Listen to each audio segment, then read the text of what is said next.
नमस्कार, स्वागत है आपका एसटुडे की विशेष रिपोर्ट में। आज हम आपको लेके आए हैं बड़सर में।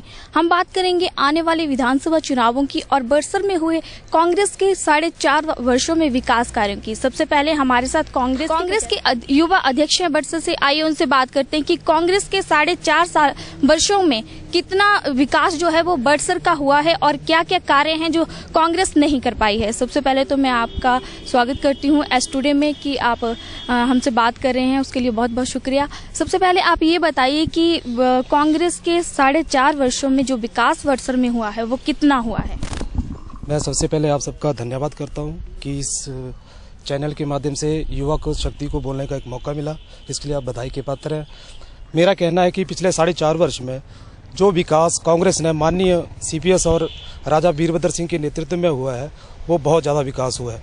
चाहे सड़कें हो, चाहे पुलें हो, चाहे स्कूल के अपग्रेडेशंस हो, पेपर ब्लॉक का काम हो, हॉस्पिटल का काम हो, और जो भी विकास के कार्य जो निरंतर हुए, चाहे पुल बने, यहाँ पे कड़साई में पुल बना है, हरदोगा में पुल बना है, बैरी में पुल बनने जा रहा है, झंझानी का पुल लोकार्पण हो चुका है, शेरी का जो पुल जो है वो लोकार्पण हो चुका है, और 9 करोड़ से जो पेपर ब्लॉक जहाँ जो सड़कें जो डैमेज हो जाती थी पानी के वर्षा के कारण, उसके लिए नाबार्ड से 9 करोड़ का जो पूरे हिमाचल प्रदेश में मात्र बड़सर के लिए एक सौगात मिली है, वो माननीय सीपीएस माध्यम से मिली है। और जो भी विकास के कार्य जैसे 200-400 कुछ जो हैंड पंप है पिछले 4 साल से इस बड़सर क्षेत्र में लग चुके हैं। और भी जो नए काम हो रहे, जैसे बड़सर कॉलेज में साइंस ब्लॉक का काम, बिल्डिंग का काम, और जो रेन शेल्टर का काम, हैंडपंप का काम जो कॉलेज में, और जो हाल ही में राजा साहब ने पीजी कॉलेज बड़सर का जो दर्जा दिया है उसके लिए भी बड़सर क्षेत्रवासी उनका धन्यवाद करते हैं। और भी बहुत सारे काम जो हैं ये बड़सर में प्रगतिशील कार्य से चल रहे हैं। चाहे उसमें से आप देख लो जो बिज्जड़ में अब आयुर्वेदिक डिस्पेंसरी का जो अब लोकार्पण अभी थोड़े दिन पहले माननीय सीपीएस साहब ने किया, जो उसे अटका हुआ था, और तो उप तहसील का दर्जा ढटवाल क्षेत्र में वो भी कांग्रेस की ही देन है। चाहे भोटा में जो सीवरेज का काम जो उसके बस स्टैंड के लिए और टैक्सी स्टैंड के लिए जो भी दिया वो माननीय राजा वीरभद्र साहब और सीपीएस के माध्यम से ही दिया गया है। आपका मानना है कि 4 सालों में जो है वो काफी विकास जो है वो कांग्रेस ने बड़सर में करवाया है। तो मेरा एक सवाल है आपसे कि इतना विकास करवाया है कि तो जनता की काफी समय से मांग है बस स्टैंड को लेके, तो वो क्यों नहीं पूरी हो रहे हैं? देखो, बस स्टैंड के बारे में तो मैं तो अच्छी तरह भलीभांति जानता हूँ, क्योंकि जो बस स्टैंड का जो शिलान्यास इससे पूर्व सरकार ने आनंद फानन में जो किया था, जबकि इलेक्शन से 2 महीने पहले उसके आनंद फानन में किया था, जिसकी क्योंकि हाई कोर्ट में जो केस चला हुआ था, जो यहाँ के जो वकील थे उन्होंने कोर्ट में केस किया हुआ था कि जो यहाँ पे नहीं बनना चाहिए, जो जहाँ पे इन्होंने शिलान्यास किया था जो मिनी सेक्रेटरीट और बस स्टैंड के लिए, क्योंकि पर्याप्त मात्रा में ना भूमि थी, जिसके लिए पर्याप्त मात्रा में भूमि थी वो बड़सर, जहाँ 65 कनाल की वो भी बड़सर के क्षेत्रवासियों ने दी है, वहाँ पे वो केस चला हुआ था। हाई कोर्ट का आदेश आया प्रशासन को कि जिसमें कि वकीलों ने वो केस जीत लिया है कि प्रशासन और बैठ के इस बारे में देखे, और जो बिल्डिंग गिराने का काम है, क्योंकि करोड़ों रुपए की बिल्डिंग लागत हुई, इसको गिरा के नया ये नहीं बन सकता है। अब इसके लिए दोबारा फाइल तैयार की जा चुकी है, और कुछ ही समय में जो भी इसके भलाई के लिए, क्योंकि एक जो भी काम करना उसके लिए एक विजन होना चाहिए। 10 कनाल भूमि में बस स्टैंड बनाने के लिए 5 बसें खड़ी नहीं होगी, इसके लिए कम से कम 50 या 60 कनाल की जिसका एक लंबे समय तक देखा जाए कि क्योंकि आने वाले समय में ट्रैफिक की व्यवस्था बहुत ज़्यादा होगी, इसके लिए उसके लिए एक विजन का प्रोग्राम किया, उसके लिए बड़े बस स्टैंड का और आलीशान बड़े का निर्माण किया जाएगा। इसमें जो कि इसके लिए आनंद फानन में जो उद्घाटन किया था वो कोर्ट ने उसको नकार दिया है। अब हम बात करेंगे बीजेपी के हमारे साथ कुछ सदस्य हैं, आइए उनसे बात करते हैं। आपका स्वागत है एसटुडे में। आप बताएंगे कि जैसे कांग्रेस ने कहा कि उनके काफी विकास जो है वो बड़सर में करवाया है, तो आप क्या कहना चाहेंगे? विकास का नाम जो है, विकास जैसे विशाल जी अभी बोल रहे थे, तो विशाल विकास जो है वो कहीं दिख नहीं रहा है। जैसे अमूमन हमने बीच में भी आपने देखा होगा, हमने पत्रकारों को बुला के काफ़ी हमने उनसे भी मतलब प्रेस कॉन्फ्रेंस करी, प्रेस कॉन्फ्रेंस के माध्यम से इनको सचेत करने की भी हमने काफ़ी कोशिश करी कि व्यवस्थाएं आपकी स्थिर पड़ी हुई हैं, कानून व्यवस्था चरमा चुकी है, सड़कों की आपकी बुरी हालत हो गई है, आपका जो हॉस्पिटल है वो उसके दर्जे कम किए जा रहे हैं, हॉस्पिटल डिस्पेंसरियों में डॉक्टर तक नहीं है। हमारी अप्रोक्सीमेटली 48 पंचायतों में करीब 55-60 के करीब जो हैं वो हेल्थ सेंटर, छोटे हेल्थ सेंटर हैं। आपके सामने अभी पीछे FRU हमारा है, उसको CHC कर दिया गया है। बस स्टैंड का मुद्दा भाई विशाल जी उठा रहे थे। बस स्टैंड कि जो 2011 और 12 में इसकी स्वीकृति हुई थी, इसके लिए जो राशि थी, पर्याप्त राशि 2.5 करोड़ रुपए वो आ चुकी थी, स्वीकृत होके आ चुकी थी। पूर्व सरकार, धूमल सरकार जी और पूर्व विधायक श्री बलदेव शर्मा जी के प्रयासों से ये सब कुछ सफल हुआ था और इसके लिए पर्याप्त भूमि भी कन्फर्म हो चुकी थी। पर्याप्त भूमि भी इसके पास थी, जो कैसे भी करके पूर्व विधायक जी ने सेटल करवाया था। 14-15 कनाल भूमि इसके लिए रिजर्व रखी गई थी, जो कि आज दिन तक, जो कि लोगों की समस्या थी काफी समय से। हार्डली यहाँ पे 10 और 15 बसों का जो है आपस में रहता है, हर वक्त 10 और 15 बसों का रहता है, तो उसके लिए वो पर्याप्त भूमि थी। उसके लिए कोई बस बड़ा मतलब बस अड्डा नहीं बनना था, जिससे कि हमारी जो ट्रैफिक की व्यवस्था थी उसको भी मतलब कंट्रोल में किया जा सकता था। और रही बात पानी की, जैसे कि वाटर सप्लाई, आजकल हम देख रहे हैं कि जगह जगह से टेलीफोनिकली एक्शन साहब को भी तंग कर रहे हैं लोग कि ऐसे वाटर व्यवस्था, पानी की सप्लाई नहीं है, सिंचाई के लिए पानी नहीं है, पीने के लिए, सिंचाई छोड़ो, पीने के लिए पानी नहीं है लोगों के पास। जगह जगह से फोन आ रहे हैं कि सर यहाँ पे इस गांव में पानी नहीं है, इस गांव में पानी। तो इसके लिए बहुत सारी जो पिछले समय से, काफी समय से जो योजनाएं चली थी वो भी काफी हद तक जो है खंडर पड़ चुकी हैं, खराब हो चुकी हैं और उनको भी ना ढंग से रिपेयर किया गया। और ना ही जो नई स्कीम जो पिछली ब्यास परियोजना, जो ब्यास नदी से पूरा विधायक श्री बलदेव शर्मा जी एक स्कीम लेके आए थे, जिससे कि बरसड़ की 10 पंचायतों को फायदा होना था, तो वो भी वहीं की वहीं 2012 में मैं कहूँगा कि उस पर 1% भी काम नहीं हो पाया, वो वहीं की वहीं खड़ी है। और कानून व्यवस्था की अगर बात करें, जगह जगह आपको पता है अभी शराबखोरी, बीमा माफिया, खनन माफिया, भू माफिया, इस तरह की हमने बार बार आवाज अपने माध्यम से भी उठाई है और हमारे मंडल श्री बलदेव शर्मा जी ने भी उठाई है। तो बार बार हम इनको और स्थानीय विधायक को चेत करते रहे हैं इन मामलों में। आपको क्या लगता है कि बड़सर के सीपीएस होने के नाते क्या उन्होंने विकास कार्य में अनदेखी की है बड़सर के साथ? बिल्कुल की है, अनदेखी की है और एक तरह से असफल माने गए हैं। एक तरफ में अपने मतलब एक मंत्री रहते हुए भी अपने काल में असफल विधायक माने जा चुके हैं। अभी ये भाई विशाल जी पुल की बात कर रहे थे, झिंझानी पुल, इसको अगर हम बात करें तो आप भी इसके आरटीए के माध्यम से ले सकते हैं कि इसकी प्राथमिकता किसकी थी, इसका बजट किसने प्रावधान किया था बजट का, और इसकी डीपीआर किस सेक्शन में हुई थी और कौन से विधायक की इसमें प्राथमिकता रही थी। तो ये पूर्व सरकार का जो था ये सारा मतलब उन्होंने तैयार करके रखा था इसका डायग्राम।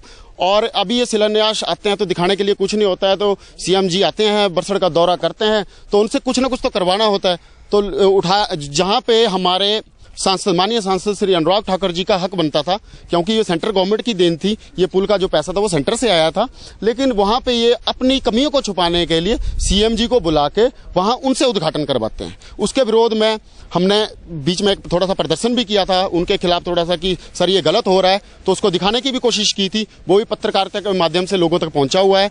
और इसके साथ जैसे कटसाई पुल की बात करते हैं, कटसाई पुल में भी पिछली ही सरकार का पैसा था, जो कि धीरे धीरे अभी पुल बन रहा है, अभी बना भी नहीं है, पुल बन रहा है। बेबड़ पुल जो है लोकार्पण पर कर दिया है। अभी एक हाल ही में ब्याड़ की बात करें, 2007 से पहले एक ब्याड़ में राजा जी ने शिलान्यास किया था एक पुल का, उस पुल का आज दिन तक उद्घाटन नहीं हो पाया, जिसके पीछे कारण ये है कि जब राजा जी ने उसका शिलान्यास किया था उसके तुरंत बाद सरकार गई थी, भाजपा सरकार आई थी, लेकिन भाजपा ने उस पुल का उद्घाटन नहीं किया था। लेकिन ये लोग अपनी कमियों को छुपाने के लिए दूसरों के कामों का उद्घाटन भी कर रहे हैं। हार्डली में 15 सालों में पूरा विधायक श्री बलदेव शर्मा जी रहे हैं, उन्होंने अप्रॉक्स 200-250 पंपों की हेड पंपों की बात कर रहे हैं भाई, तो 3000 के करीब हेड पंप उन्होंने बरसड़ में दिए हैं, 3000 के करीब। बड़ी वाटर सप्लाई की योजनाएं दी हैं। FRU हॉस्पिटल उन्होंने अपडेट करवाया था। आज वहां पे जहां पे 7-8 डॉक्टर हुआ करते थे, वहां पे आज डॉक्टरों की बहुत ज्यादा कमी है। बिज्जड़ हॉस्पिटल में आप जाइए, रात को कोई वहां पे देखने वाला नहीं। टप्पा डडवाल में 20 पंचायतें पड़ती हैं, 20 पंचायतों में वहां पे कोई भी उनका हाल पूछने वाला नहीं है। रात को कोई अगर बीमार पड़ जाता है मरीज, तो उनको कोई वहां पे व्यवस्था नहीं है। जैसा कि विशाल जी आपने सुना कि बीजेपी ने आरोप लगाए हैं कि अस्पताल में डॉक्टरों की कमी है, सीपीएस जो है वो बीजेपी के कार्यों के सीएम द्वारा उद्घाटन करवा रहे हैं, क्या कहना चाहेंगे आप? सबसे पहले बात मैं बोल सकता हूं कि FRU में जो इन्होंने जो दर्जा दिया था वो सिर्फ कागजों में था। जो कागजों, अब जो राजा जी ने इसको जो सिविल हॉस्पिटल का दर्जा दे दिया है। और रही बात विकास की, जो 15 साल में शौचालय का निर्माण जो आम यहाँ की महिला, बेटी, पुरुष, बूढ़े किसने करवाया है। सबसे बड़ी बात, जमीन लेके वहां पे 25 लाख की करवाना बहुत बड़ी बात। और जो 5 बसें यहाँ बंद थी, वो उसको दोबारा बहाल कराना, ये किसने करवाया। ठीक है।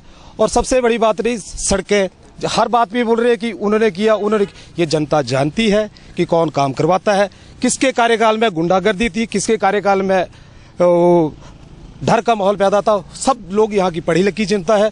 मेरे को पूर्ण विश्वास है बड़सर की जनता के ऊपर, ये जो भी निर्णय लेती है, जो भी निर्णय लेगी, हमें स्वीकार है। ये विकास के नाम के ऊपर हमेशा मुहर लगाएगी।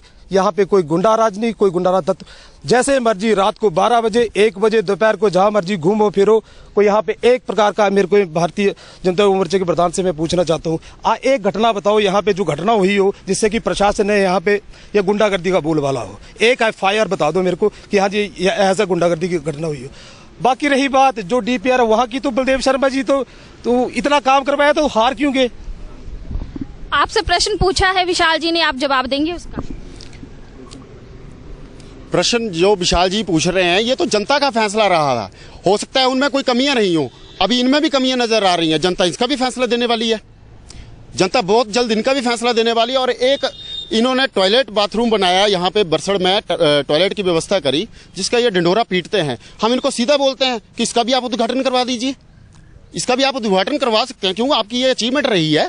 और सेकंड वन कि इसकी भी जो भूमि की व्यवस्था है, थोड़ा उसमें मतलब थोड़ा कानूनी तरीके से वो ठीक ढंग से हो नहीं पाया था, नहीं तो ये जो टॉयलेट बाथरूम की बात कर रहे हैं ये 2011 में ही बन जाता। इसके लिए बजट मुहैया था, लेकिन जो जमीन का कुछ लफड़ा उसमें था, उसकी वजह से ये हो नहीं पाया था। और पुलों की फिर वही बात कर रहे हैं कि पुल ये किया वो किया, मतलब कहीं से भी आप जाओ। आज राजा वीरभद्र जी का दौरा था तो इन्होंने पैच वर्किंग दो दिनों में कर दी पूरी कॉन्स्टिट्यूंसी में। 2 दिनों में जो लिंक रोड जहां से राजा जी ने दौरा करना था वहां पे पैच वर्किंग कर दी, टायरिंग कर दी। पहले ये रोड मिट्टी से क्यों भरे जाते थे? पहले इन रोडों पे मिट्टी क्यों डाली जाती थी? क्या आज से पहले यहाँ पे इंसान ही रहते थे? विधायक जी को मैं सीधे ही कहूंगा कि जनता, जिस तरह विशाल जी बोल रहे हैं कि जनता समझदार है, जनता ये फैसला डिसाइड कर चुकी है कि आने वाला विधायक हमारे कौन होंगे और कौन लोगों के दिलों में बसते हैं और कौन अच्छी लोगों की देखभाल और लोगों का डेवलपमेंट करवा सकते हैं। Development is a process, normal process ये होती है। पैच वर्किंग, वाटर सप्लाई, अगर आप इन चीजों को भी नहीं करवा पाते हैं तो आप फेल ही गिने जाते हैं जी।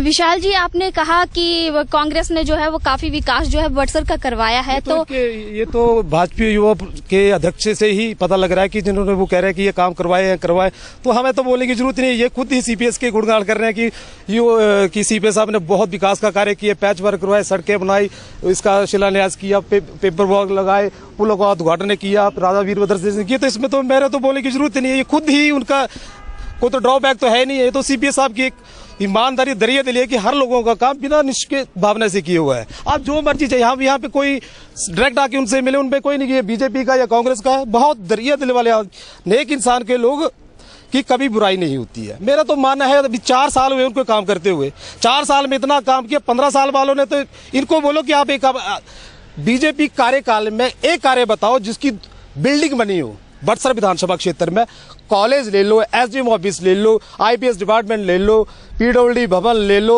हॉस्पिटल ले लो, ब्लॉक ले लो, क्या क्या नहीं वो कांग्रेस की। एक बताओ जिसपे लिखा हो कि भारतीय जनता पार्टी CM द्वारा ही इस बिल्डिंग का उद्घाटन यहाँ पे लाके लाई बीजेपी के कार्यकाल में, एक बता दो मेरे को, मैं मान जाऊंगा, मैं ताल क्लैप करूंगा इनके लिए कि एक बिल्डिंग का नाम बता दो। पिछले 2 बार CM साहब यहाँ के हमीरपुर के CM रहे हैं, उन्होंने एक काम बताओ, एक सड़क का 5 बसें जो बहाल थी, रात को बसें 3 बिज्जर से जाओ, आप घोड़ी तिबीरी से जाओ, बोटा से बैठो, यहाँ से बैठो, ये वाली बस बैठो, सब बसें चली हुई हैं। सुबह 5 बजे बस चलती है, रात को बिजली के लिए 8 बजे के लिए बस चली, पहले थी ही नहीं। ये सब किसने की? ये माननीय CPS साहब ने राजा वीरभद्र सिंह के नाम पे विकास हुआ। अब तो बोलने की जरूरत नहीं, आगे और भी काम होने वाला है। आप मेरे से ये पूछो, काम 4 साल में इतना तो हम भी नहीं बोल सकते, हमने 100% काम किया। जितना किया लोगों की भलाई के लिए किया, लोगों की इसके लिए किया। जो भी आता है यहाँ पे खुश होके जाता है।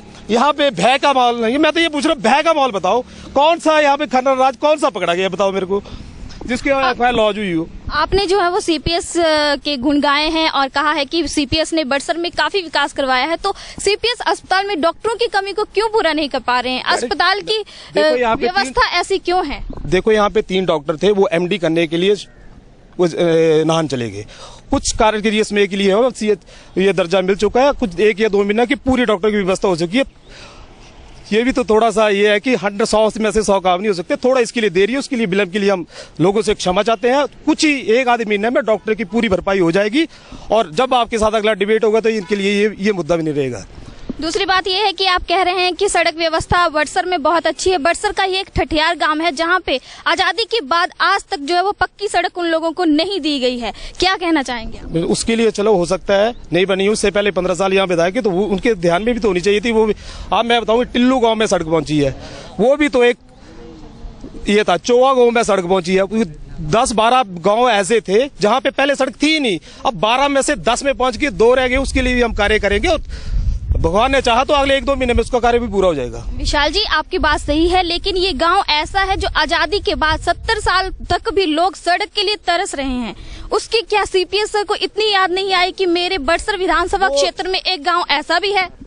थोड़ा बहुत उसकी क्षेत्र की जानकारी ध्यान में है, थोड़ी सड़क की कुछ वहाँ प्राइवेट भूमि के कारण होने के कारण उसमें विलंब है, बल्कि थोड़ा मिला के उसको काम पूरा कर लिया जाएगा। अगली डिबेट में आपको ये प्रश्न का मौका नहीं मिलेगा, मैं आपसे वादा करता हूँ। आप क्या कहना चाहेंगे कि ठठियारा गांव के वासियों को क्यों कांग्रेस सरकार अनदेखा कर रही है? देखो मैडम, ठठियारा की ही बात नहीं है, बहुत सारे ऐसे गांव मैं गिना दूंगा जहां पे इनकी अनदेखी रही है। इन्होंने आज दिन तक वहां पे गए भी नहीं होंगे, गांव का 9 तक नहीं पता होगा इनको कि हमारी कंस्टिट्यूएंसी में कौन कौन से गांव हैं। ये पुलों की और बिल्डिंग की बात कर रहे हैं। 5 के लगभग जब श्री बलदेव शर्मा जी यहाँ पे विधायक थे, 5 उन्होंने साइंस ब्लॉक यहाँ पे दिए थे। ITI भवन बणी में दिया था। मतलब इस तरह के छोटे छोटे, अगर मैं भवनों की बात करूं, छोटे छोटे बहुत सारे भवन, हॉस्पिटल, स्कूलों का दर्जा बढ़ाया, स्कूलों में बिल्डिंगें प्रोवाइड करवाई, स्टाफ हर एक जगह पूरा था। आज हॉस्पिटल की बात छोड़ो, स्कूलों में बच्चों के लिए स्टाफ पूरा नहीं है। जगह जगह से ये शिकायत आ रही है, पेरेंट्स की शिकायत आ रही है, बच्चे प्राइवेट स्कूलों में जा रहे हैं। इसके पीछे सबसे बड़ा कारण ये है कि स्कूलों में स्टाफ की कमी है। आज बैठने की व्यवस्था बढ़िया है स्कूलों में, लेकिन स्टाफ ये लोग प्रोवाइड नहीं कर पा रहे हैं। मतलब अगर ये विकास की बात करें तो इनका विकास तो मैं देखता हूं, पब्लिक भी बोलती है कि इनका विकास तो खूब हुआ है, बहुत सारा विकास हुआ है। सागर व्यू नाम से अगर आप इधर जाएंगे, लठियानी रोड पे जाएंगे तो बहुत बड़ा इनका होटल है, 10-15 करोड़ का लोग बताते हैं, 10-15 करोड़ का इनका होटल है। एक आनंद नाम से क्या नाम, एक पैलेस है, तो वहां पे भी इनका अच्छा विकास किया हुआ है इन्होंने अपना। और साथ में इनके जो कार्यकर्ता हैं, कर्मठ कार्यकर्ता जिनको ये बोलते हैं, उन्होंने भी अपना काफी विकास पर करोड़ों रुपए के सबके घर हैं आज।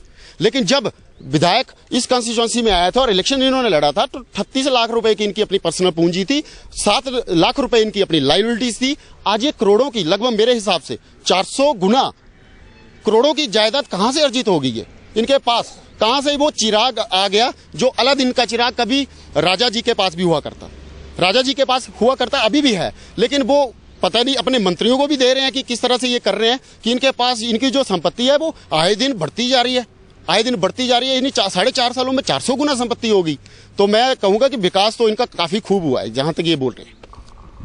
वहीं अगर पेयजल की बात की जाए तो लोग जो है वो पानी के लिए बड़सर में तरस रहे हैं। क्या कहेंगे कि पानी की समस्या को दूर करने के लिए कांग्रेस सरकार ने क्या कदम उठाए हैं? मैडम जी, जो ब्यास परियोजना थी उसका जो इन्होंने पहले बोला था, उसको देहरादून फॉरेस्ट जो डिपार्टमेंट में उसकी पूरी फाइल पड़ी हुई है। उसके कारण जो फॉरेस्ट की क्लीनेस नहीं मिली हुई है, क्योंकि जब तक फॉरेस्ट की क्लीनेस नहीं मिलेगी कोई भी इसमें कुछ नहीं कर सकता है। जब भी वो जैसे क्लीनेस होगी, पूरा टेंडर प्रक्रिया हो चुकी है, हर चीज होगी, उसका सुचारू रूप से ढंग से कर लिया जाएगा। और छोटी मोटी और गर्मी होने के कारण अभी स्रोत भी कम है, इसलिए गर्मी में ही थोड़ी बहुत प्रॉब्लम पैदा होती है। अगर वायदा वेद का पूरे साल में बड़सर विधानसभा क्षेत्र के अंदर पानी की कोई समस्या इतनी ज्यादा नहीं है। चाहे बड़सर पूरे मेरे क्षेत्र में देख लो, इतनी ज्यादा पानी की समस्या नहीं है। और भी यहाँ बड़सर में तो 4 बड़े हैंडपंप जो लगाए हैं, उनका पूरा सब कुछ है। 104 हैंडपंप नहीं, इस वर्ष में 104 हैंडपंप है और टोटल मिला के 400 हैंडपंप लग चुके हैं और 104 की स्वीकृति आने वाले जून महीने में हो गई है और हर समय ये हैंडपंप जो वो लगेंगे। और पानी की समस्या ये बहुत बड़ी समस्या है, ये सिर्फ बड़सर विधानसभा क्षेत्र में नहीं है, पूरे भारतवर्ष में समस्या है। इसका निजात करने के लिए एक सर्वदलीय बैठक और लोगों को आगे आकर स्वच्छता अभियान से लेकर जुड़कर और कई प्रकार की सोच करके इस पानी की व्यवस्था को सुचारू रूप से किया जा सकता है। ये अकेले विधायक या पूर्व विधायक को या आने वाले विधायक को या सीएम की समस्या नहीं है, ये लोगों की भी एक समस्या है। इसके लिए मैं किसी पार्टी दलगत को नहीं बोल सकता हूं कि ये आएंगे तो ये पूरी सॉल्व कर देंगे। तो हम तो बोलते हैं कि ये आए थे 2 दिन में कर लो, हम ये दे देंगे। ये समस्या बहुत पुराने समस्या है, इसको धीरे धीरे रूप से सभी पार्टियों को, सभी व्यक्तियों को साथ मिलकर के ही सॉल्व किया जा सकता है। और आने वाले समय में हम चाहते हैं कि ये पूरी समस्या सॉल्व हो जाएगी।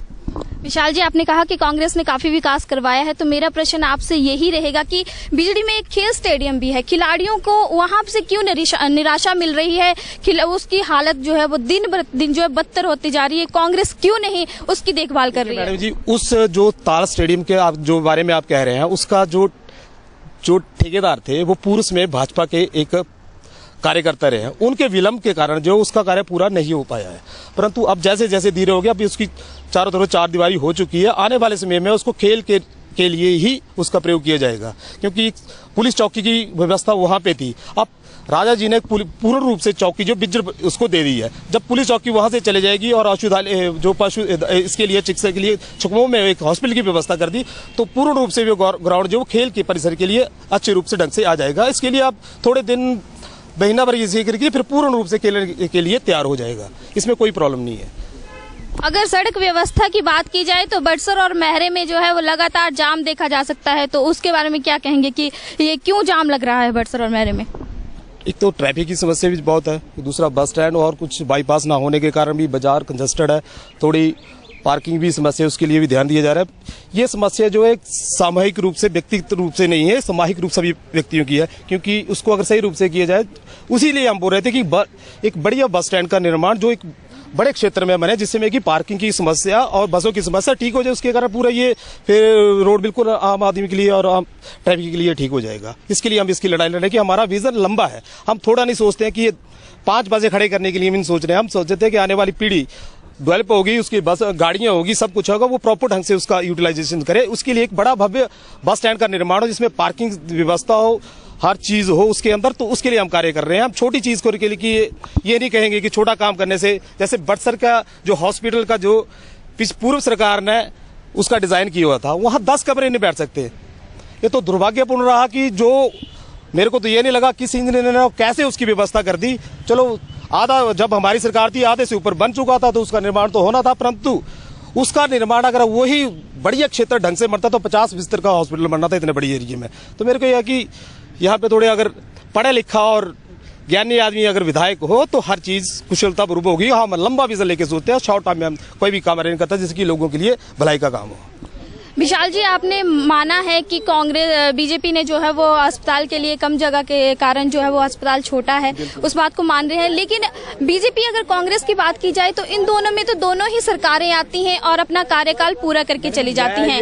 लेकिन मेरा सवाल ये है कि कांग्रेस अगर बीजेपी ने किया है तो क्या कांग्रेस इसकी सुविधा लोगों को नहीं देगी? बिल्कुल देगी। इसलिए तो सिविल का हॉस्पिटल का दर्जा इससे बड़ा हॉस्पिटल बनेगा, बढ़िया ढंग से बनेगा, 100 बिस्तर का बनेगा, वो हमारे विजन में है।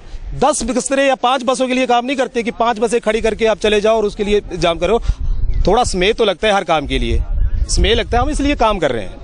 और 5 बसें करने के लिए तो आनंद फानन अफरा तफरी में हम कोई काम नहीं करते। लोगों को चाहिए कि भविष्य में जो कोई काम हो और भविष्य में लोग याद रखें कि यहाँ पे कोई काम हुआ है। जैसे आप रेस्ट हाउस देख लो, PWD ऑफिस देख लो, IPS, बड़े खुले तौर पर जितने मर्जी लोग आ जाए, एक विजन के रूप में काम यहाँ हुआ है। कांग्रेस पार्टी विजन के रूप में काम करती है, आनंद फानन में काम नहीं करती। और रही हॉस्पिटल की बात, अगले 2 महीने में इसकी पूर्णतया व्यवस्था सुधार दी जाएगी और सुचारू ढंग से की जाएगी। मैं आपसे ये वादा करता हूँ कि अगली डिबेट में ये आपको क्वेश्चन नहीं मिलेगा करने के लिए। आपने समय की बात की है कि समय चाहिए होता है हर काम के लिए। 4.5 साल कांग्रेस के कार्यकाल के बीत गए हैं, अब कितना समय चाहिए कांग्रेस को? 4.5 साल कांग्रेस के बीत गए, 15 साल बीजेपी के बीत गए, वो बताओ उन्होंने किया क्या? अगर हम बात डिबेट की ही करेंगे तो हम एक दूसरे पे इल्जाम लगाते रहेंगे, फिर हम अपनी आम जनता को क्या दे पाएंगे? 4 साल में जितना कि हमें भरोसा है, हमने बहुत ज्यादा किया, क्षमता से अधिक किया और क्षमता से अधिक करने जा रहे हैं। हम ये नहीं कहते कि हम तो हैंडपंपों के भी उद्घाटन नहीं करते। आप ये कह रहे हैं हम वो चीज का काम करते हैं जो लोगों को दिखे, वास्तव में चीज हुई है, धरती पे चीज हुई है। आपने सुना कि इन्होंने, विशाल जी ने आरोप लगाए हैं, क्या कहना चाहेंगे आप? आरोप इनके निराधार हैं। मैं सीधी बात कहना चाहूंगा, प्रैक्टिकली मैं बात करूंगा। अभी आप बिज्जड़ में जाएंगे तो बिज्जड़ रेस्ट हाउस का देखिए, अभी 6 महीने से उसकी छत ही नहीं है, उखाड़ के फेंकी हुई है इन्होंने। पता नहीं, अच्छी थी, इस तरह की अकोमोडेशन उसकी भी थी, लेकिन इन्होंने पता नहीं क्यों उखाड़ दी, किस ठेकेदार को इन्होंने फायदा देना चाहा वहां पे। और अगर ये फिर वही प्ले ग्राउंड की बात कर रहे हैं तो मैं ये चाहूंगा कि युवाओं के लिए इन्होंने क्या किया। हमारा 70 लाख की लागत से बिज्जड़ का ताल स्टेडियम हमने तैयार करवाया था पिछली सरकार में, तो इन्होंने वहां पे इन्होंने अपने युवाओं के लिए क्या किया? उसमें इन्होंने युवाओं के लिए किए। युवाओं को बेरोजगारी भत्ता देना का इनकी सरकार वादा करती है और बाद में मुकरती है कि हमारे तो ये मैनिफेस्टो में था ही नहीं। राजा वीरभद्र जी कहते हैं पता नहीं किसने लिख दिया। तो इस तरह से नकारात्मक सोच, मैं कहता हूँ नकारात्मक सोच इस पार्टी की हो चुकी है। और जिस पार्टी का जो मुखिया है वो बेल के ऊपर काम करता हो, जमानत के ऊपर काम करता हो, उसकी क्या दुर्दशा होने वाली है वो तो हमारे सामने ही है। हम उसको विजुअली देख भी सकते हैं उस चीज़ को। और युवाओं को बेरोजगारी भत्ता, इवन इन्होंने एक मैनिफेस्टो और भी लॉन्च किया था कि हर घर से एक परिवार, एक युवा को नौकरी भी देंगे। तो उसके ऊपर आज तक मैं सीधा पूछूंगा विशाल जी से कि बताएं किसको यहाँ पे बरसड़ में किस किस घर को आपने नौकरी दी। मेरे गाँव में भी 50-100 घर हैं, वहाँ पे तो किसी को नहीं मिली। मेरे जो पड़ोसी मेरे यार दोस्त हैं उनके गाँव में भी किसी को नहीं मिली। तो ये मैं पूछना चाहूँगा कि कहाँ पे इन्होंने नौकरियाँ दी हैं। मैडम, इसके बारे में बोलना चाहता हूँ कि मोदी जी ने बोला था कि 4 करोड़ नौकरियां हर वर्ष युवा को दी जाएंगी। हमारे कोटे में हिमाचल में आई नहीं तो कहां से देंगे। 15 लाख रुपया अकाउंट तो मैं तो पासबुक रोज डेली लेके जाता हूँ बैंक के अंदर, आया नहीं। और भी बंधुओं से पूछूंगा। और सर मैं चाहता हूँ कि वो शुभ घड़ी कब आए जब मोदी जी बताए कि मैंने 10 सर काट के ले आया। ये मेरे को बताओ। और राव ठाकर जी ने क्रिकेट खेलते हैं, अच्छे क्रिकेट मैं खेलता हूँ, मेरा भाई मिंटू क्रिकेट खेलता है। यहाँ मेरे बहुत से प्यारे दोस्त हैं भाजपा के अंदर, बहुत अच्छी क्रिकेट खेलते हैं। उनके लिए क्या किया? एक स्टेडियम बरसर में स्टेडियम बना, बताओ पहले कौन सा एक भी लड़का बताओ जो बरसर से क्रिकेट खेला हो। बहुत अच्छी क्रिकेट खेलते हैं यहाँ के लड़के, पूरे हमीरपुर में मशहूर है बरसर के लड़के। से पूछ लो, इसमें कोई नहीं चाहिए। ये यहाँ इनके पदाधिकारी बैठे खेलते हैं कि नहीं खेलते हैं। तो मैडम ये बताओ, उन्होंने कुछ नहीं किया, हमसे ढूंढ रहे जिनके पास HPCA था, स्टेडियम था, और एक नदौड़ में है, धर्मशाला में है। बड़ा चीज तो इनके पास है, HPCA इनके पास है। इनसे पूछो कितने क्रिकेटर आज तक हिमाचल और बरसर के लोग इन्होंने खिलाए। मैं नहीं बोलता हूँ बाकी तो, और राजी के बारे में बोलना नहीं बोलना मेरे इसमें नहीं है, पर मैं क्रिकेट के बारे में जरूर बोल सकता हूँ कि उन्होंने क्रिकेट के लिए बरसर विधानसभा क्षेत्र के अंदर किस व्यक्ति एक का नाम बता दो। आपने सुने इनके आरोप, क्या कहेंगे कि अनुराग जी ने बरसर में युवाओं के लिए क्या किया है? मुझे लगता है ये डेली अपडेट नहीं होते हैं। अगर आपको मैं सही सी बात बताऊं तो 22 लड़के हमारे बरसड़ कॉन्स्टिट्यूएंसी के अभी अंतर में अंडर 14, अंडर 16 और अंडर 18 में खेल रहे हैं, अंडर 19 में खेल रहे हैं।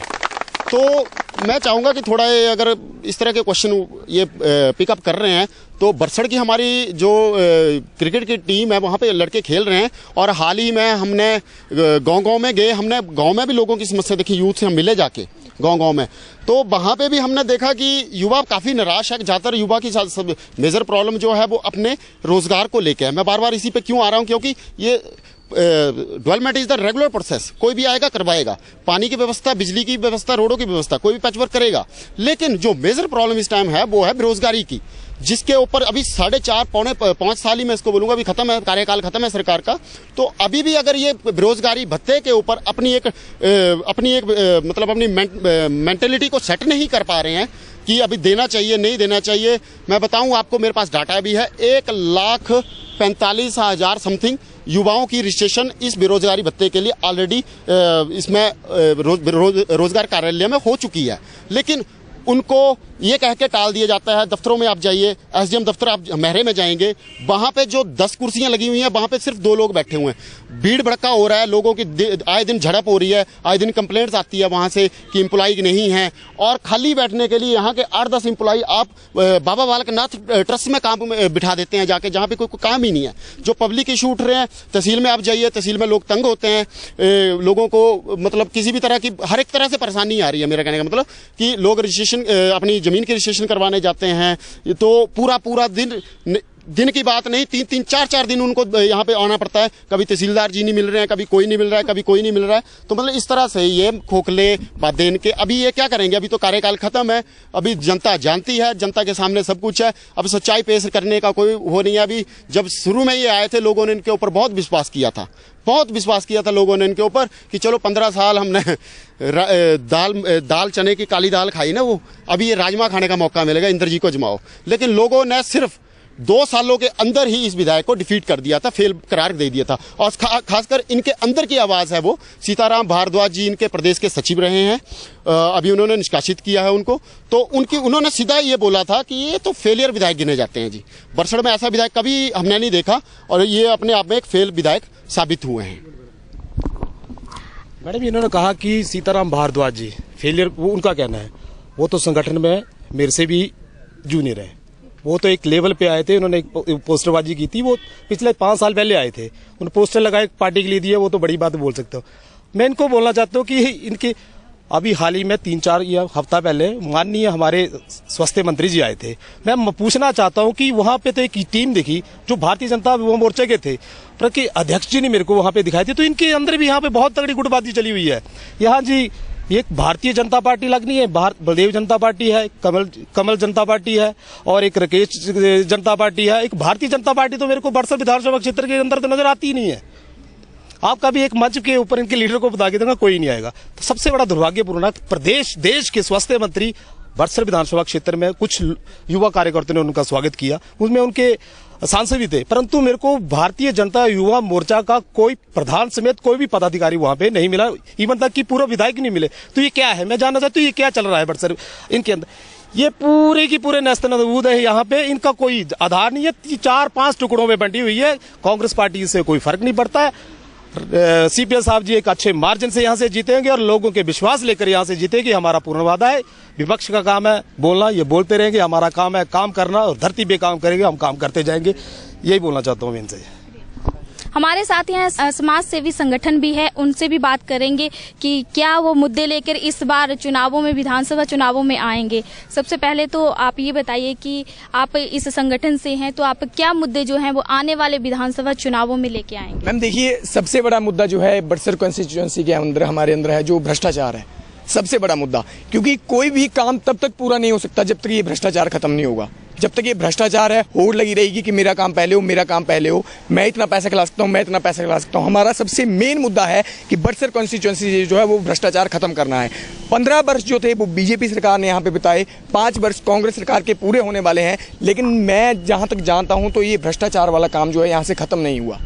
आप ये उदाहरण दे रहे हैं बरसर कंस्टिट्यूएंसी के, हमारे बरसर हॉस्पिटल की बात ले लीजिए, एक ने FRU इसको फर्स्ट रेफरल यूनिट का दर्जा दे दिया कागजी कार्रवाई में, लेकिन वहाँ फैसिलिटीज तो वैसी हैं नहीं। एक ब्लड बैंक जो कि एक सबसे बड़ी जरूरत है, जिसके लिए अंकल जी ने अभी बोला है कि उसके लिए प्रोविजन किया जाएगा जल्द से जल्द। तो मतलब एक ब्लड बैंक, उसके लिए हमीरपुर जाना पड़ता है, हमीरपुर ना मिले तो टांडा तक जाना पड़ता है। तो मतलब कहते हैं कि रक्तदान महादान, लेकिन जो सबसे बड़ी जरूरत है वो यहाँ पर नहीं है। तो फर्स्ट रेफरल यूनिट मैं नहीं समझता वो किस हिसाब से उन्होंने कागजी कार्यवाही में कर दी, ठीक है। उसके बाद ये सिविल हॉस्पिटल की बात कर रहे हैं कि इसको सिविल हॉस्पिटल बनाएंगे, तो सिविल हॉस्पिटल तब तक नहीं बन सकता जब तक स्टाफ पूरा नहीं है आपके पास वो फैसिलिटीज पूरी नहीं है। सिविल हॉस्पिटल आप कहाँ से बनाएंगे? यहाँ की बात छोड़िए, आप हमीरपुर में जाएंगे वहाँ पर भी वो फैसिलिटीज पूरी नहीं है, ना कि स्टाफ पूरा है। हमारा बरसर महाविद्यालय है जहाँ से मैं भी ग्रेजुएट हुआ हूँ, बरसर महाविद्यालय में, वहाँ पे लगभग 4.5-5 साल से जो था वो साइंस ब्लॉक का काम अधूरा था। अभी जब राजा साहब आने वाले थे, जल्दी से जल्दी उसका पेंट वगैरह किया गया, उसको जल्दी से जल्दी तैयार किया गया क्योंकि उसका लोकार्पण करने वाले थे। बाउंड्री वॉल जिसकी डिमांड जो थी वो 4.5 साल से स्टूडेंट जो थे वो उठा रहे थे, क्योंकि आउटसाइडर जो थे मतलब बिना किसी आइडेंटिटी प्रूफ के अंदर घुस के लड़कियों को तंग करते थे, आपस में लड़ते थे, जो कि बहुत बड़ी समस्या थी। उनको रोकने के लिए अभी बाउंड्री वॉल तैयार की गई, जब जो है ऐसी बहुत सी घटनाएं हो चुकी हैं जिसमें एक लड़के का पैर भी टूटा था, ठीक है मैम। तो मैं ये कहना चाहूँगा कि हमारा सबसे बड़ा मेन मुद्दा तो भ्रष्टाचार का है। बाकी ये जो पानी की बात करते हैं, सड़क की बात करते हैं या स्वास्थ्य की बात करते हैं, शिक्षा की बात करते हैं, तो मैं तो ये समझता हूँ कि 4.5 साल में ना इनके अंदर कोई विकास हुआ है, ना कि 15 सालों में इनके अंदर कोई विकास हुआ है। आप क्या मानते हैं कि कांग्रेस और बीजेपी बरसर में जो है विकास करवाने पे असफल रही है? मैम जहाँ तक मैं जानता हूँ ये सफल रहे हैं तो एक दूसरे का क्रिटिसिज्म करने में कि हाँ इन्होंने ये किया, इन्होंने ये किया, जबकि जनता के बारे में सोचना तो इनको बहुत दूर की बात है कि ये जनता के बारे में सोचते हैं। और इन्होंने जैसे विशाल जी ने एक बात कही कि ये जो थे वो संगठन से रिलेटेड थे, तो जब 28 फरवरी को बिज्जड़ के ताल स्टेडियम में जब रैली सीताराम भारद्वाज जी के द्वारा जो थी वो आयोजित की गई थी, जिसमें 15,000 लोग, जो कि इनके शायद सीएम साहब की रैली में भी इतने नहीं होते, तो 15,000 लोगों ने उनका समर्थन किया था कि आप जो है आगे बढ़ो और हम आपके साथ हैं। तो आप भ्रष्टाचार की बात कर रहे हैं, तो आप बताएंगे कि किस पार्टी में भ्रष्टाचार ज्यादा है और किस तरह का भ्रष्टाचार जो है वो यहाँ पे ज्यादा देखने को मिलता है? मैम देखिए, जो पार्टी सत्ता में होती है, मैं ये नहीं कहूँगा, किसी को स्पेशल क्रिटिसिज्म नहीं करूँगा कि मतलब इनकी पार्टी में ज़्यादा भ्रष्टाचार है, इनकी पार्टी में ज़्यादा भ्रष्टाचार है। सत्ता में आते ही पार्टी जो है वो भ्रष्टाचार करना शुरू करती है, जहाँ तक मेरा ये मानना है और जो हमारे संगठन का मानना है। हमारा यही मोटिव है, क्योंकि हमने जनता से शुरुआत की है। उन्होंने जो थे वो जब 15,000 लोगों की जब रैली की थी तो उसमें जो थे वो 2500 के करीब परिवारों को जो कंबल वितरित किए थे। 550 से ऊपर वो गरीब कन्याओं का जो है वो विवाह में जो है वो मदद कर चुके हैं। 20 बुजुर्ग हमारे ऐसे हैं जिनको वो अपनी जेब से जो है वो 500 रुपये प्रति माह जो है वो पेंशन दे रहे हैं। और इसके साथ साथ जो हमारे फौजी भाई हैं उनके लिए जो हमारे ECHS जो हमारा होता है तो उसमें जो है उन्होंने एक एम्बुलेंस का प्रोविज़न करने का भी उन्होंने ये वायदा किया है। और साथ साथ उसमें जो हमारे 1 रैंक 1 पेंशन थी उसमें जब प्रोटेस्ट चला था उसके अंदर कि 1 रैंक 1 पेंशन जो है जल्द से जल्द वो लागू होनी चाहिए, तो उसके अंदर महरे में और जंतर मंत्र में जाकर जो थे उन्होंने फौजी भाइयों के साथ जो थे वो भूख हड़ताल में शामिल हुए थे। तो इससे बड़ी जनता से जब शुरुआत हो रही है, जो कि व्यक्ति एक ग्राउंड लेवल से काम कर रहा है, तो मैं तो समझता हूं कि वो जनता के दिलों में तो राज करेगा ही करेगा। जनता की किन समस्याओं को उठाएंगे? मैम, जनता की समस्याएं जैसे हमारी स्वास्थ्य की समस्या है, शिक्षा की समस्या है, हमारी सड़क की समस्या है, पानी की समस्या है। और एक समस्या हमारे ध्यान में एक और आई है कि यहाँ पे जो है वो एक मतलब जो हमारा जो हमारी फायर की जो डिपार्टमेंट होता है वो भी यहाँ पे अगर हमारी सरकार सत्ता में आती है या हमारे अंकल जी हैं वो भी जल्द से जल्द यहाँ पे खुलवाया जाएगा। क्योंकि आजकल गर्मियों में आप देख रहे हैं कि ये जो हमारे जंगल हैं यहाँ पे काफ़ी आगजनी की घटनाएं होती हैं। बहुत से जंगल जो है और बहुत से मतलब जो जंगली जानवर हैं वो उसमें जो है वो मतलब मर जाते हैं, तो उसमें काफ़ी प्रॉब्लम क्रिएट होती है। तो उसके लिए भी एक यहाँ पे जो है वो प्रोविज़न किया जाएगा जल्द से जल्द। और रही बात बाकी जैसे पानी की समस्या है, जैसे हमारी सड़क की समस्या है, तो उसके लिए जो हमारे सीताराम भारद्वाज जी जो अपने लेवल पे वो कर सकते हैं वो कर रहे हैं। जैसे हमारे एक जहाँ पे तप्पा पे गए थे वो, तो वहाँ से एक रोड निकलता है सटमी की तरफ, तो मतलब ना तो बीजेपी सरकार उसको पूरा करवा पाई थी ना कांग्रेस सरकार, तो उन्होंने वो खुद जो था वो रोड उसका निर्माण जो है वो वहाँ तक करवाया है। साथ ही कांग्रेस के विशाल जी, आप बताएंगे कि समाज सेवी ने आप पे इल्जाम लगाए हैं कांग्रेस। बोलना चाहता हूँ कि तथ्य पूरे जुटा लें, उसके बाद पूरा कार्य करें। रही भ्रष्टाचार की बात, कोई तो मेरे को लगता है नवंबर 2008 के बाद तो मैं भारतीय युवा मोर्चा के अध्यक्ष से पूछना तो भ्रष्टाचार तो खत्म हो चुका है। नोटबंदी खत्म, भ्रष्टाचार खत्म, आतंकवाद खत्म। इसकी बुद्धि को तो बहस ही नहीं होनी चाहिए कोई नहीं। ये तो मोदी जी उसको तो बोल चुके 2000, उसके बाद तो भ्रष्टाचार तो खत्म। ये तो आप भी मानते कि उन्होंने बोला था कि हर चीज खत्म हो गई है। सबसे पहले तो इस बात के रखो, भाजपा ये बोलना चाहता हूँ कि ये खत्म हो चुकी है। इसके ऊपर बोला तो भारतीय जनता पार्टी के ऊपर बोलो, कांग्रेस तो ये मानती है कि खत्म हो चुकी है, क्योंकि जो मोदी जी ने बोला है। दूसरी बात रही जो अग्निशमन केंद्र है वो इस बार जो बिज्जड़ में अलॉट हो चुका है, ठीक है। और रही बात समाज सेवा की, जो समाज सेवा करता है वो ढिंढोरा नहीं पीटता है कभी भी। हम भी समाज सेवा करते हैं, कभी हमारे बारे में पूछे, हो सकता है सीताराम भारद्वाज से ज्यादा दरी है और इनसे ज्यादा बच्चों की पढ़ाई का खर्चा हमने उठा रखा हो। तो ये राजनीति करनी है तो स्वार्थ की नहीं करो, निस्वार्थ करो। भ्रष्टाचार के मुद्दे में बोलना चाहता हूँ तो एक भी कोई मामला अगर आपके ध्यान में आया हो तो मैं आपके साथ अभी वहां बैठने के लिए तैयार हूं। यूथ कांग्रेस का प्रेसिडेंट आपके बैनर तले बैठने के लिए तैयार हूं कि आपसे भ्रष्टाचार हुआ, किस डिपार्टमेंट लिए हुआ है, मैं चलने के लिए तैयार हूं। जवाब दीजिए इनके सवाल का। इसमें मैं इनको सबसे बड़ा एग्जाम्पल तो इनके माननीय मुख्यमंत्री श्री वीरभद्र सिंह जी, ठीक है। और बड़सर विधानसभा की बात रही तो मैं अपने कॉलेज का ही एक बता देता हूँ उनको एग्जाम्पल कि हमारे जो एक कॉमर्स के टीचर थे, ठीक है, तो उनका पीछे जैसे मतलब एक कुछ केस चला था उसके लिए कि मतलब उन्होंने एक मतलब कि एक मारपीट लड़के के साथ उनकी मारपीट हुई थी। तो उसमें जो था जब वो वीडियो दिखाई गई तो उसमें उन टीचर्स की गलती जहां तक मैं जानता हूँ वो नहीं पाई गई। तो इनके जो अब बात सुनिए आगे, ये दिस इज नॉट, आगे तो सुनिए भाई साहब, अभी तो बात शुरू हुई, अभी तो ये बात शुरू हुई। तो इनके जो हमारे NSUI बड़सर के प्रेसिडेंट थे रूबल ठाकुर जी, उन्होंने काफ़ी कोशिश की कि उनकी ट्रांसफ़र जो है वो यहाँ से जो है वो कहीं और करवाई जाए और इसमें वो सफल भी हो गए। तो इससे बड़ा अब यहाँ पे ये स्टाफ को उठाते हैं कहीं और भेज देते हैं, लेकिन स्टाफ को यहाँ ला नहीं पाते। बड़सर कॉलेज के अंदर ही, जो कि इनकी कंस्टिट्यूएंसी का एक मेन कॉलेज है बड़सर कॉलेज, जहाँ पे 1600 के करीब स्ट्रेंथ है, वहाँ पे 28 टीचर की पोस्टें जो है वो खाली हैं। कौन सी डिपार्टमेंट, कौन सी पोस्ट खाली है कॉमर्स के अंदर? मैम, वाणिज्य संकाय के आप अंदर जाएंगे तो जहाँ पे मेरा मानना है तो उसमें कम से कम जो है हमारे 400 से 500 बच्चे हैं, first year, second year, third year. तो उसमें जो है वो 2 से 3 टीचर जो है वो प्रोवाइड है। हमारे फिजिक्स के हैं, फिजिक्स में अभी जो है वो एक कोर्स के ऊपर मैंने क्वेश्चन पूछा, बोला 2-3 टीचर प्रोवाइड है। 2 टीचर है मैम, 2 टीचर क्या 600 बच्चों को चला सकते हैं? तो 2 ही होगी, 2 टीचर 600 बच्चों को चला सकते हैं, आप खुद बताइए, ठीक है मैम। फेयर तो होगा ही होगा, इनको तो हर बात नॉट फेयर लगती है ना। बोला कि लेक्चर है कि नहीं। जब डेवलपमेंट की बात आती है तो ये बोलते दिस इज नॉट फेयर। नहीं, रेल शेल्टर बना अंदर 4 दीवारी का काम हुआ है। आपका बस 4 साल में आई थी जब राजा साहब का यहाँ पे आना हुआ, तभी वो डेवलपमेंट क्यों हुई? 4 दीवारी बनी, साइंस ब्लॉक खुला। उससे पहले सीताराम भारद्वाज भी कांग्रेस पार्टी के अंदर थे, तब आपने क्यों नहीं मुद्दा उठाया?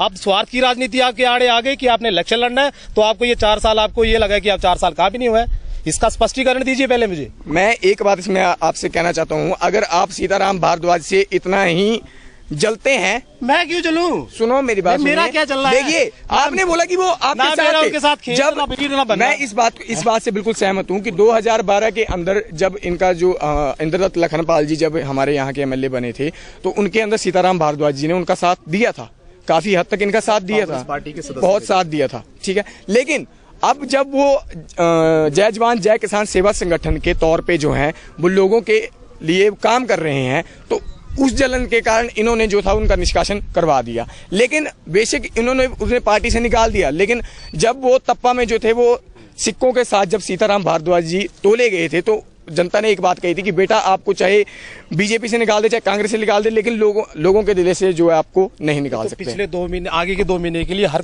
गांव में मैं जाऊं 10 लड़के अपने खड़े करके मैं भी सिक्कों से तोला जा सकता हूं। मैं भी बोल सकता हूं बेटा आगे बढ़ो। हम राजनीति स्वार्थ की नहीं करते, लोगों के काम के लिए करते, सिक्कों के लिए काम नहीं करते, हम करते हैं। आपने कांग्रेस और संगठन की बात सुनी, अब बीजेपी से पूछते हैं कि जो इन दोनों ने आरोप लगाए हैं उसके बारे में क्या कहेंगे आप? मैडम, ये आपसी कला इनकी है, जो ये अभी बता रहे हैं, ये आपसी कला है, घुट घुट के अभी सामने आई है। हार्डली अभी 4-5 महीने से ये सामने आ चुकी है लोगों के सामने। और ये भाई हमें कह रहे हैं कि कुछ लोग यहाँ पे भाजपा का चेहरा नहीं दिखता। भाई मैं इन्हीं से पूछना चाहूंगा कि सब ये जितने भी लोग खड़े हैं सभी भाजपा का ही चेहरा है, भाजपा के ही कार्यकर्ता हैं, और यहाँ पे एक व्यक्ति विशेष को लेकर राजनीति नहीं होती है।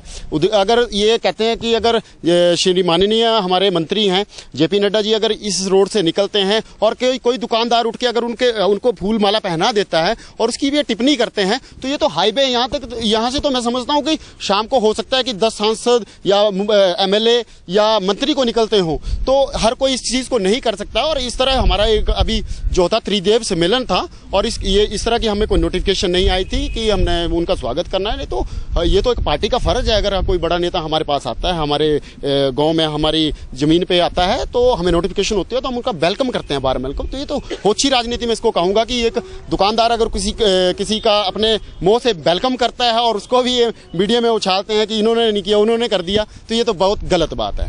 और मैं एक चीज़ विशाल जी से पूछना चाहूँगा और भाई से भी पूछना चाहूँगा, ये जय जवान जय किसान से आए हैं, सेवा स्वार्थ भाव से काम करते हैं कहते हैं, तो ये लोग सभी इकट्ठे हुआ करते थे जिस टाइम से पिछले इलेक्शन में इनका घोषणा पत्र में एक चीज़ और भी आई थी कि बल बिहाल में एक बेरोजगारी को खत्म करने के लिए एक इंडस्ट्री लगाई जाएगी, इंडस्ट्री में बहुत सारे बेरोजगारों को रोजगार दिया जाएगा। वो कहाँ गई, वो कहाँ है, उसकी आधारशिला क्या है, कहाँ है वो? मेरे को बताएं कितने लोग वहां पे जॉब करते हैं, कितने लोगों की रोजगारी वहां पे रोजगार हुए हैं, बेरोजगारी खत्म हुई है, कितने लोग हैं वहां पे? मैं ये चीज भी आपसे पूछना चाहूंगा। और दूसरी बात, यूथ के लिए आपने स्पेशली क्या किया यहाँ पे? ये मैं बात पहले बोल रहा था कि 4 दीवारी ये जो भी चीजें आप जो भी बातें कर रहे हैं, ये एक डेवलपमेंट की प्रोसेस है, ये होती ही है, इसको कोई नहीं रोक सकता, ये हो जाएगी। लेकिन जो बेसिकली पॉइंट है, आप बरसठ कॉन्स्टिट्यूंसी के लिए ऐसा क्या चीज लेके आए जो कि आने वाले 50-100 सालों तक आपको याद रखी जा सके? कौन सी ऐसी योजना लेके आए जो 50-100 सालों तक आपकी याद रखी जा सके और उसका लोगों को डायरेक्ट टू डायरेक्ट बेनिफिट हो? मैं ये चीज आपसे पूछना चाहूंगा। क्या कहेंगे आप? तो पहले तो मैं इनसे बोलना चाहता हूँ, जो इनके पुराने जो बंद किए हुए कार्य है वो 4 साल तो हमें उनको खोलने के लिए लग गए। सबसे बड़ी पहले बसें, जो 5 बसें थी, ये मान के चलो कि वो खोली, सड़कें बनाने, पेपर ब्लॉक, कॉलेज चलाने के लिए जो इन्होंने छोटे छोटे काम, मेरे तो ये नहीं लगता था कि 5 साल में उन्होंने पिछले किया क्या है। बीजेपी एक काम तो मेरे को दिखाई नहीं देता, क्योंकि मैं भी तो यहाँ का लोकल हूँ, मेरे को पूरा बरसर विधानसभा क्षेत्र जानते हैं, एक काम ही नहीं हो। पहले तो छोटी मोटी समस्या, हैंडपंप की समस्या, डंगों की समस्या, किसी के लिंक रोड की समस्या, हजारों आज की डेट में विधायक साहब के पास एप्लीकेशन है, किसी का डंगा नहीं है, किसी का लिंक रोड नहीं है, किसी की पानी की ये नहीं है, उसको सुधारने में लग रही है। और बाकी तो मिशन का काम जो वो धीरे धीरे चल रहा है, जो पहले तो लोगों तक पहुंचा जाए, गांव तक पहुंचा जाए, जिसके लिए पुल बनाए जा रहे हैं, जिसके लिए सड़कें बनाई जा रही हैं, हम वहां पहुंचेंगे। जब लोग बाहर आएंगे तो एक बड़ी योजना भी बनेगी, तो बनेगी धीरे धीरे। जब इसका पूर्ण बड़सर विधानसभा क्षेत्र का पूर्ण विकास होगा, लोगों का विकास होगा, तब जाके एक विजन बड़ा रखा जाएगा। पहले हम बड़ा विजन रख दें, जाने के लिए सड़क ना हो, पर्याप्त सुविधा ना हो, तो उसका क्या फायदा। मैं चाहता हूं कि हम काम कर रहे हैं, धीरे धीरे काम कर रहे हैं। लोग जानते हैं कि पिछले 15 वर्षों का जो कूड़ा कचरा हम साफ कर रहे हैं, उसके लिए हमें समय लगेगा, और थोड़ा थोड़ा 90% हमने जो कचरा जो 15 साल का हमने साफ कर दिया है। बाकी 2-3 महीने में 100% कर देंगे। उसके लिए एक विजन भी आएगा। एक पारी खेली है, दूसरी इनको तो 3 पारियां दी थी, उन्होंने तो कचरा डाला। हमें तो एक पारी, वो भी आधी इनिंग पे नॉट आउट चले हुए हैं। जब 100 बनाएंगे उसके बाद लंबा और 13 शतक भी लगेगा और हम अच्छा काम करेंगे। शुक्रिया विशाल जी, आपने हमसे बात की। शुक्रिया संजीव जी, और साथ ही हमारे साथ जय जवान जय किसान संगठन के सदस्य भी थे, उन्होंने हमसे बात की। कांग्रेस का कहना है कि उन्होंने अपने 4.5 सालों में जो है काफी विकास जो है बड़सर का करवाया है। वहीं बीजेपी ने आरोप लगाए हैं कि कांग्रेस अपने कार्यकाल में जो असफल रही है। वहीं संगठन का कहना है कि वो भी आगे को तैयारी लेके आगामी विधानसभा चुनावों में अपनी पारी खेलेगा। कैमरामैन सुमित के साथ Meenakshi, S today news, Hamirpur.